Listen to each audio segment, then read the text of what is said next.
Namaste, my llama-loving brash and sassy friends. Brash and sassy, I am Samantha.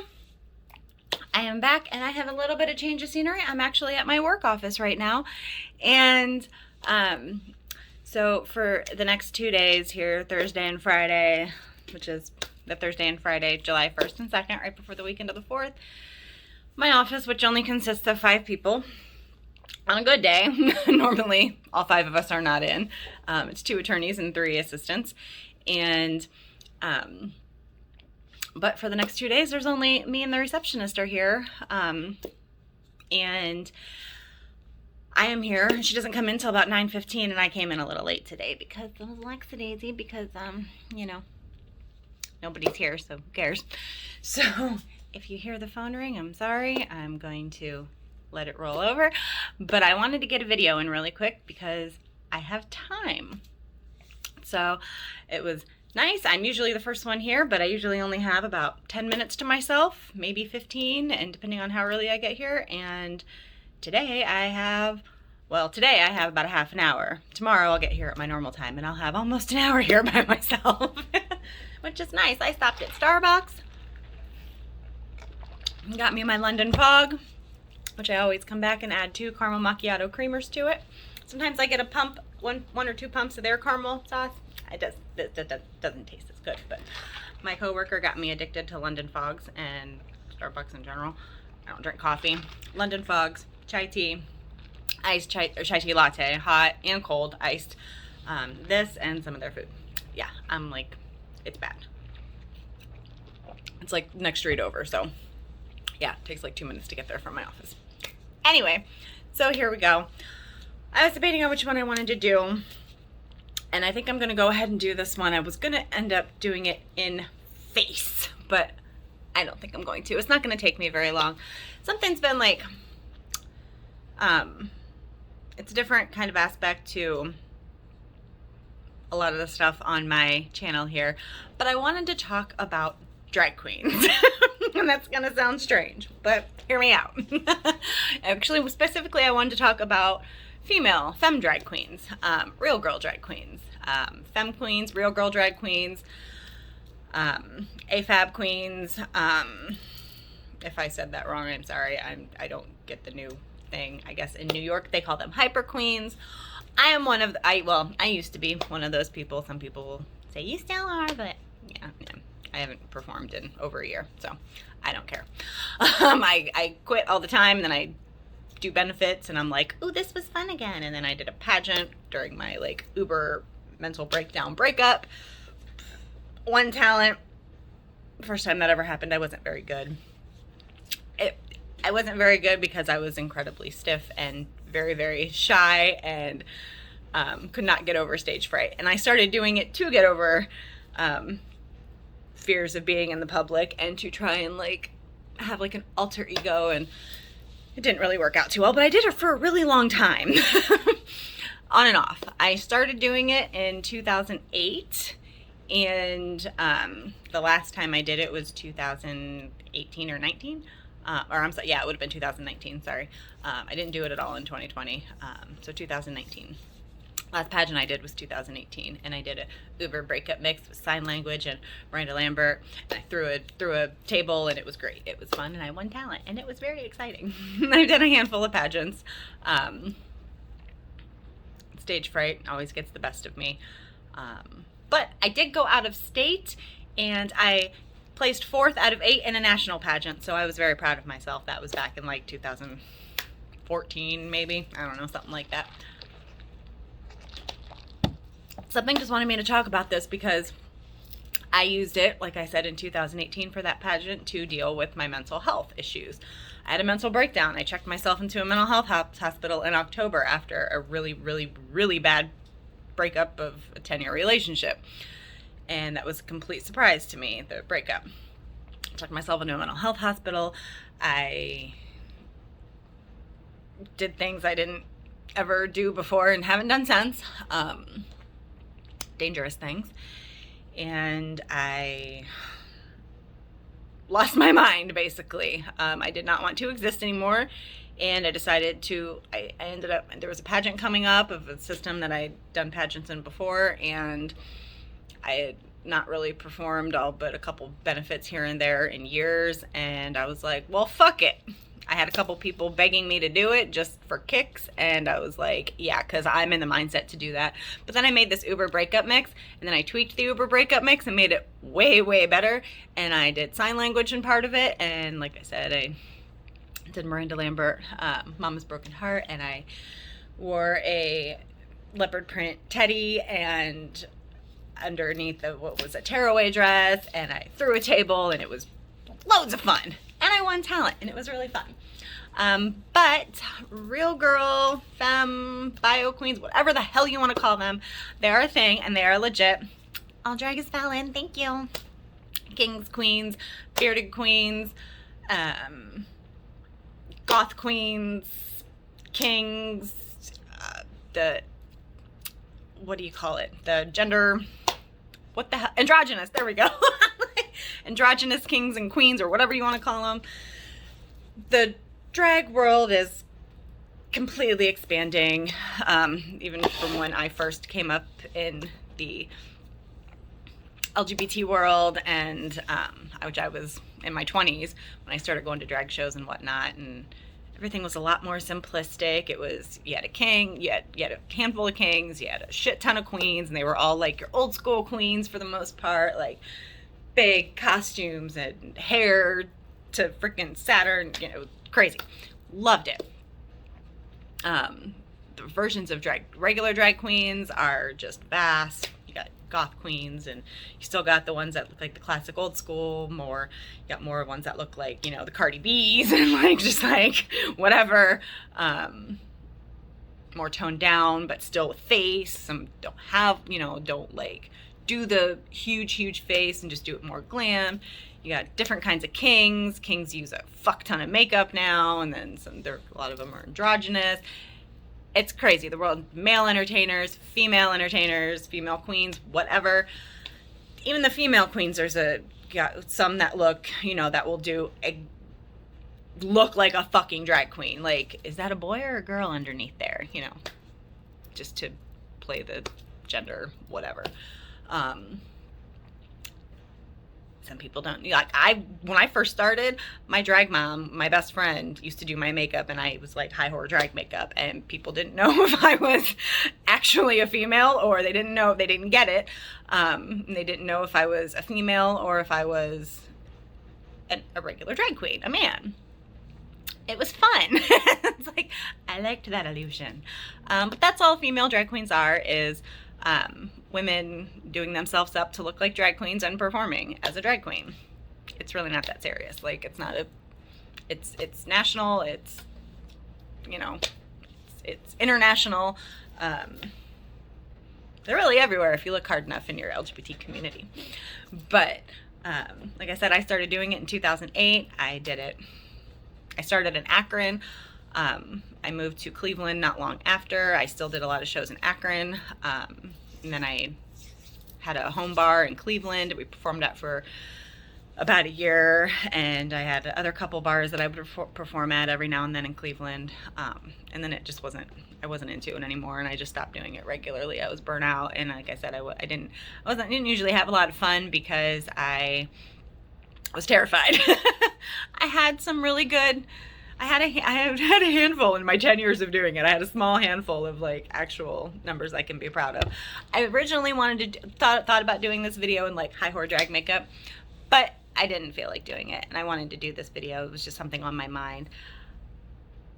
It helped me with a lot of mental health stuff. It's a version of art, and it's like a therapy, like doing the makeup. Sometimes I'll just sit there and I'll do my makeup in fucking drag makeup or whatever, because I have palettes I don't use anymore, and plus with COVID, didn't go anywhere for a fucking year and a half. I'll just do my makeup. It's therapeutic. Like, I was never uber great at doing the makeup either. I hate wearing lipstick. I always feel like it looks weird on me. There's like 2, maybe 3 different lipsticks that are neutral that I like to wear. I don't feel like I look weird in black lipstick, but I don't wear black lipstick unless it's like in drag or Halloween, you know. or just it's, you know, it works, which it rarely ever works with the outfits that I wear. Because although we used to have a lot of black, I'm very like colory and floral now. Black lipstick usually doesn't work with my outfits, like pastels and stuff. So doesn't work.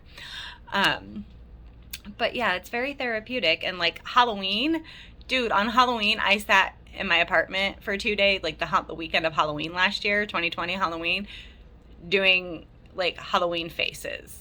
Like, it's just fucking therapeutic. The makeup is therapeutic. It's artistic. It's creative. The performance thing is creative. And that is why I also decided to incorporate my past drag history in this whole body positive, self-esteem, like, love yourself, live your life, just be you kind of thing that I've been working on here. With those numbers of that, you know, the more like uplifting and self-esteem, body positive, those type of songs, like the just be you type songs, and love yourself type songs. That was why I incorporated that in it. I'm having a lot of fun doing that, more than I usually did at shows and stuff. But yeah, it's a lot of fun. So instead of doing myself in all the makeup, I do have a playlist, which I will figure out how to link, or just like put the link below or whatever. I have a playlist of a separate YouTube page that I made like 20 years ago. It just has like concert videos and stuff that I took at concerts and some drag stuff. So I have a handful of videos of me doing drag. There are, like I said, if you look in your LGBT community, at your gay bars and stuff, you're bound to find at least one female entertainer. I don't care where the hell you live. There's not too many where I live anymore. In the surrounding areas, there's a handful. A lot of us don't really perform much anymore. I'm still in touch sort of with a few of the girls that I used to perform with a lot, or that I came up with in doing this. But there's not a whole lot, and like they come and go. And it depends. You really, as a female doing it, you really have to put yourself out there and demand respect if you want it, in that community. And there's a few people who've done it. I didn't care about it. I was just doing it for fun. And then it didn't become fun anymore. Didn't become fun. It became expensive.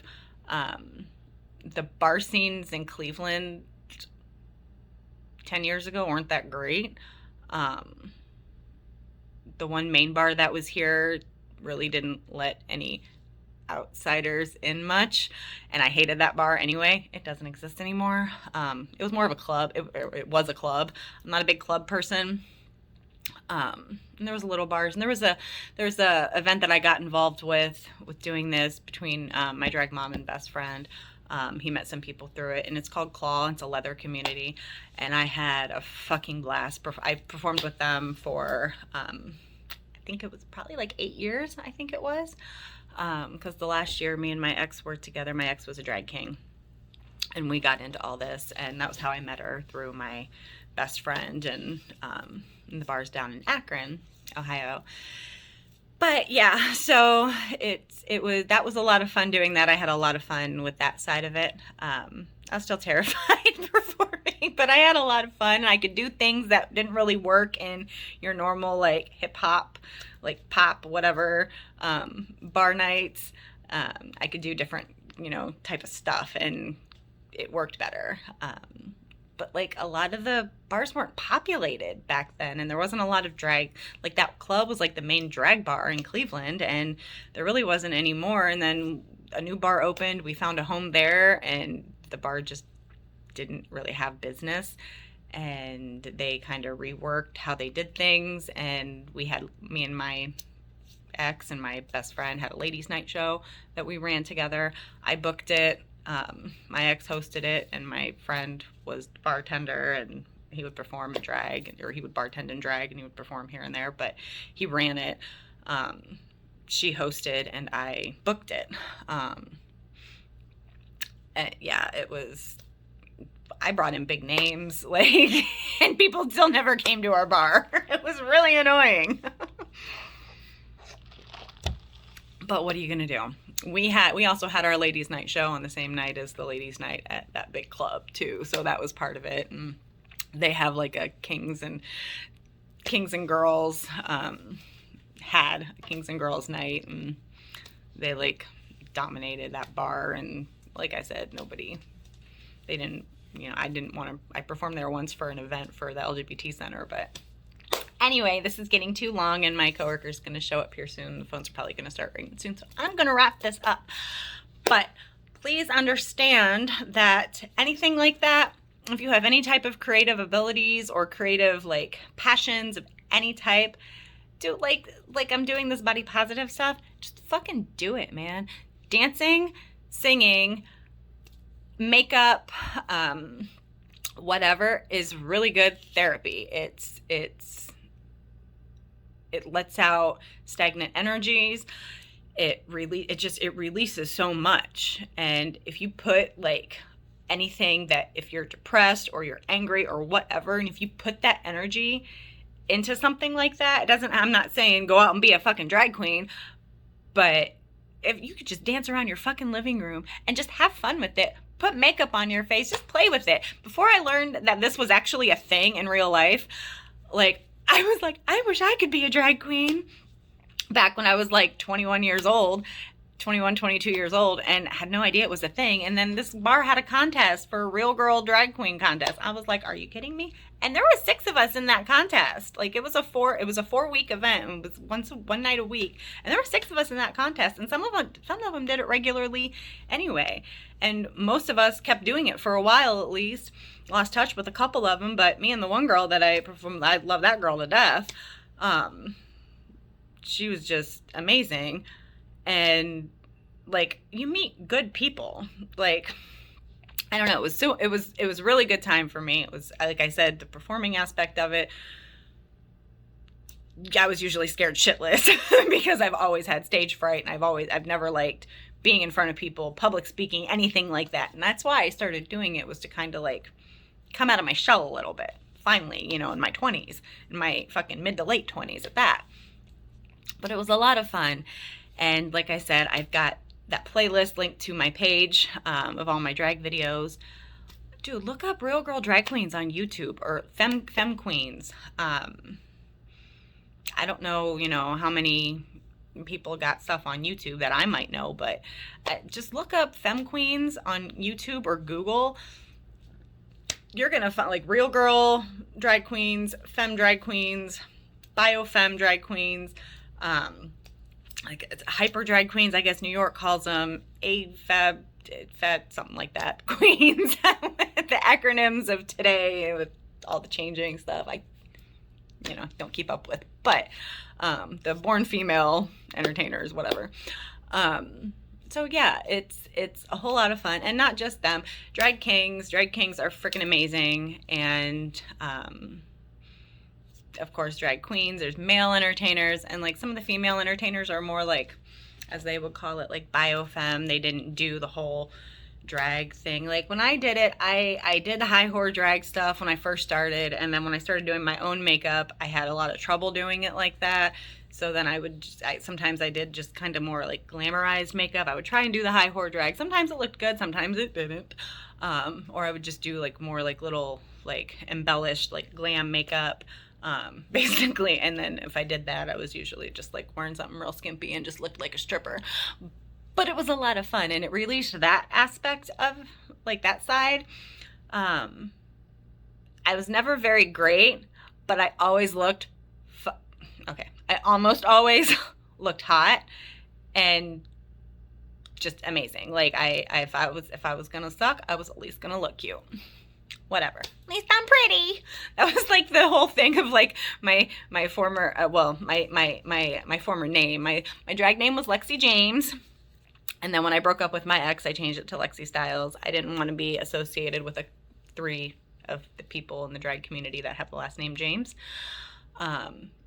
Even though my drag mom, who was still one of my best friends, even though that's where I got the name, but I acquired a drag husband, and I changed my name to Lexi Styles, which the Styles, I was also a Styles. The Styles were my grand drag family, where my grandmama and my drag uncles were, and actually my drag husband was my drag uncle, and he became my drag husband to give me the Styles last name, and that was how I performed in that pageant that I did, and it was a lot of fun. So some of my videos will say Lexi James and some of them will say Lexi Styles, but the whole James family motto was, we may not like dance our asses off most of the time, but we look fucking cute. At least we're cute. At least we're pretty. At least we're hot. You know, we're sexy. Whatever. That was kind of our James family motto. We were good. The Kings and my drag mom and my drag Nana James. I had a Nana Styles and a Nana James because my drag mom had 2 moms. You know, they were all great. The Kings danced their asses off usually, but the drag queens, we looked pretty. They were way better than me, but they weren't big on dancing. They were just, you know, more like, I don't know, expressive and stuff, and just, yeah, I don't know how to explain it, but they were amazing, but are amazing. But anyway, so that is drag queens and female drag queens, and it's a great stress reliever. And so that is just one tip. And I'm not saying go out and be a drag queen, but dance your ass off, play with your makeup, look pretty, feel good. It's fun. Like, I'm doing it for this body positive thing, and it's a lot of fun. It's stress reliever. It helps. So there you go. And hey, if you're in that community and you start doing it and you're good at it and you're good at the makeup and you're a good performer and you can find some friends in the community if you don't have them already, go for it, bitches. I don't care how old you are. I don't care what you do on your day job, whatever. If you can find time and you want to do it because it's fun, fucking do it. You don't have to be fucking, you know, RuPaul. Like, it's just fun. It's a fun pastime. It's a hobby. If you want to make it more than a hobby, go for it. If you just want it to be a hobby, go for it. Whatever. Do you, because you're amazing and we're all amazing. And with that, I'm going to have this video come to an end finally, and look up your female drag queens, see some videos, and just have fun watching videos. Whatever. Dance around your house because it's fun. All right. Until next time, I will have more body positive videos and more content videos coming up soon. I'm going to try and keep this. I am going to keep this content coming. All right. So have a blessed day. Be safe. Love everybody. Love yourself the most. And I will see you later. Namaste, bitches. Bye. I am brash. I am sassy.